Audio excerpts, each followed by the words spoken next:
A service that promised the ultimate power to track anyone, anywhere, using only a phone number.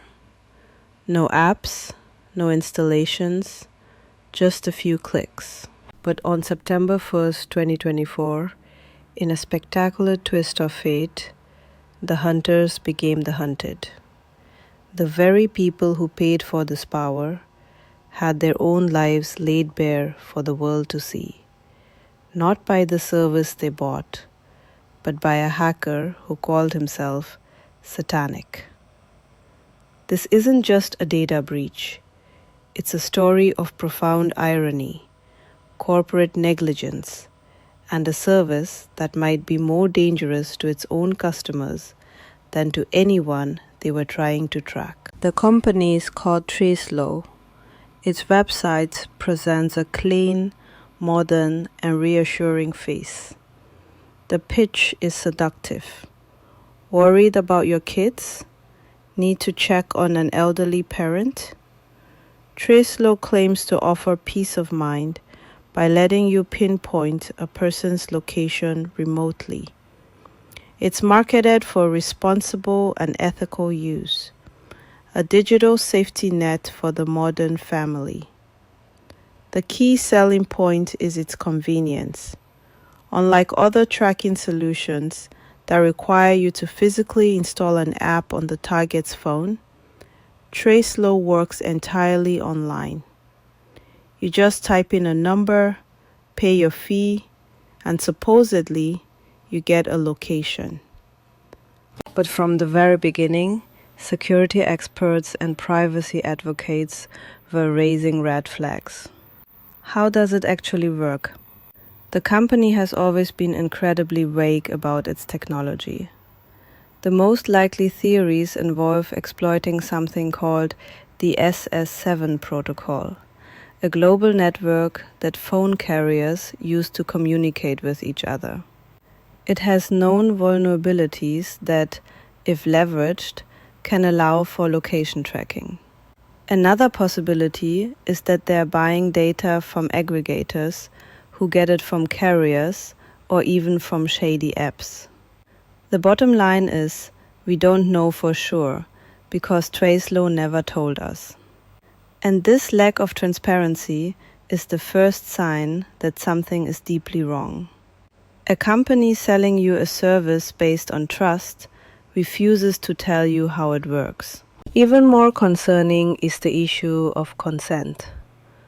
Tracelo claims its service is for ethical use, but its system for verifying you have permission to track someone is flimsy at best and possibly non-existent. It puts the responsibility entirely on the user, with a simple checkbox that says, "I have consent." This creates a massive potential for misuse, from obsessive ex-partners to corporate espionage. It's a stalker's dream tool, wrapped in the language of family safety.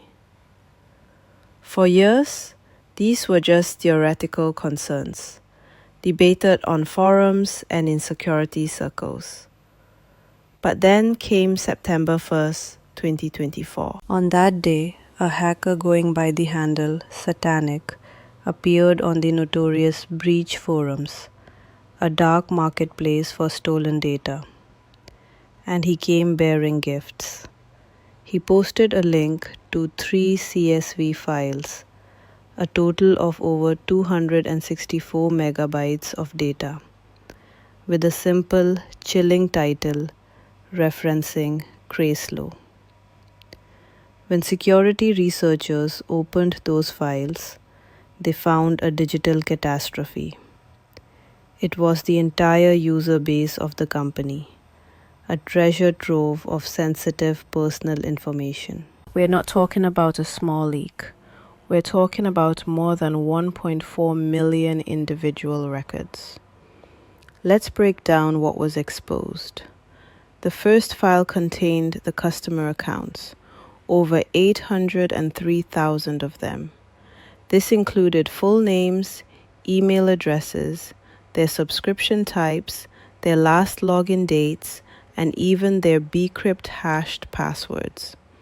While bcrypt is a reasonably strong hashing method, it's far from uncrackable, especially with today's computing power. But the password wasn't even the worst part. The leak also included Google ID numbers, countries, cities, zip codes, and for many, their full physical home addresses. Let that sink in. People signed up for a service to track others, and in the process, they handed over their own home address to a company with horrifically bad security. The second dataset was even more disturbing. It contained records for over 646,000 individuals who were being tracked by Tracelo's customers. This included metadata and personal details about the targets. In total, the personal information of nearly 1.5 million people, both the trackers and the tracked, was now public domain, available for any scammer, identity thief, or blackmailer to download. This wasn't just a leak. It was one of the largest location data-related breaches ever documented. And now we come to the most staggering, almost comical irony of this entire story. For all the data that was leaked, the names, the emails, the home addresses of the customers, there was one crucial piece of information missing. The actual, real-time location data of the people being tracked was not in the breach. The core product, the one thing customers were paying for, wasn't what was exposed. Instead, the customers themselves were doxxed. They paid a company for the power to spy, and in return, their own privacy was annihilated. They thought they were buying a telescope to look into someone else's life, but it turned out to be a mirror reflecting their own details back to the entire internet. So, what kind of sophisticated, high-tech assault did it take for the hacker Satanic to pull off this massive heist? Was it a zero-day exploit? A complex social engineering scheme? The answer is almost insultingly simple. It appears Tracelo was running its entire operation on unencrypted databases that were left accessible without proper authentication. Think of it like this. They built a digital Fort Knox to hold their customers' secrets, but they forgot to put a lock on the front door. The hacker didn't need to be a genius. They just needed to know where to look. They likely just walked in through the open digital door and systematically downloaded everything over a period of time. Gigabytes of data containing the personal lives of 1.4 million people, siphoned away because of a failure to implement the most basic security controls. Any competent company, especially a company whose entire business model is based on sensitive data, would have encrypted this information. They would have had access controls in place to prevent unauthorized connections. Tracelo did not. It was a catastrophic, amateur-level failure. This brings us to Tracelo's response. What does a company do when it's responsible for such a colossal failure that exposes its entire customer base? Do they issue an immediate, transparent apology? Do they notify their users? Do they offer credit monitoring and support? Tracelo did none of those things. They did what cowards do. they went silent. Cybersecurity journalists, like the team at HackRead, reached out for comment and were met with a wall of silence. No press release, no emails to users, no acknowledgement of the breach whatsoever. They just carried on as if nothing had happened. And here is where the story takes its most bizarre and unsettling turn. You would expect a company exposed as both ethically questionable and technically incompetent to collapse. You'd expect customers to flee and for the brand to become toxic overnight. But that's not what happened. In the months following the breach, well into 2025, something strange occurred. According to web analytics from SEMrush, Tracelo's organic search traffic actually grew. Even more shocking, their spending on paid search ads surged by over 42%. Think about that. After a breach that proved their service was a privacy dumpster fire, they doubled down on marketing. They started paying more money to attract new, unsuspecting customers. How is this possible? Is it a zombie service running on autopilot? Or are there really that many people out there completely unaware of the risks, still signing up and handing over their credit card details and personal information to a company that has proven it cannot be trusted? It suggests a business model that doesn't rely on long-term customer satisfaction, but on a constant churn of new users who don't know any better. To understand the world Tracelo operates in, you just have to look at its neighbors. Website analytics tools show us the other sites that people who visit Tracelo also tend to visit. You might expect to see other tech companies or security services, but that's not what we find.